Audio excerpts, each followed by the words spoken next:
नहीं आए, लोग तुम्हारी निंदा करें या प्रशंसा, तुम्हारा घर अन्य धन से भरा हुआ हो या खाने का एक अनाज का दाना भी न हो, मृत्यु तुम्हारे सामने खड़ी हो या अनंत में, कभी भी अपने कर्म पथ से विचलित मत होना, क्योंकि तुम्हारा कर्म पथ ही तुम्हारा भक्ति पथ है, तुम्हारा कर्म पथ ही तुम्हारा न्याय पथ है, तुम्हारा कर्म पथ ही तुम्हारा विजय पथ है और तुम्हारा कर्म पथ ही तुम्हारा मुक्ति पथ है।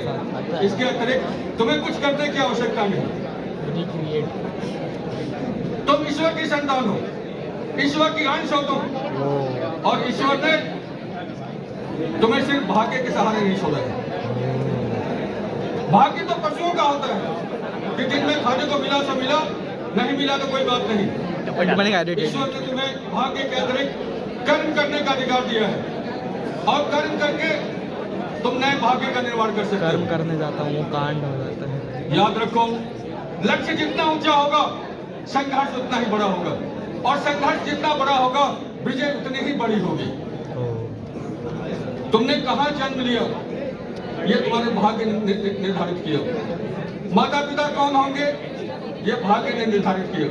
पड़ोसी कौन होंगे, नाते रिश्तेदार कौन होंगे, ये सभी तुम्हारे भाग्य ने निर्धारित किया। लेकिन आगे का जीवन कैसा होगा ये तुम्हारे कर्म निर्धारित करेंगे।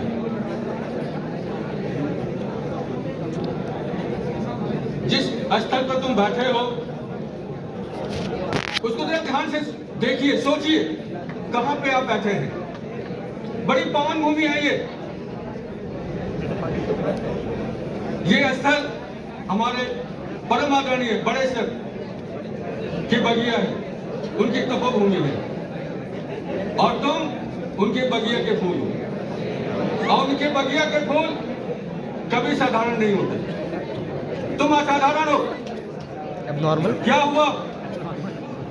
जो एग्जाम के 10 दिन बाकी हैं भाई, अपनी क्षमताओं को पहचानो, अपनी क्षमताओं को पहचानो। तुम्हारे अंदर इतनी क्षमताएं हैं कि तुम एक एक सब्जेक्ट को 10-10 बार लिख के रख सकते हो। अपनी क्षमताओं को पहचानो आप लोग। 3 घंटा सोऊंगा। पहला पेपर फिजिक्स का है। अरे प्रेशर है। अरे क्यों प्रेशर है? प्रेशर का फॉर्मूला तुम्हें पता है, PV = nRT। हाँ, प्रेशर = nRT का फॉर्मूला। आप प्रेशर को कैसे कम करेंगे?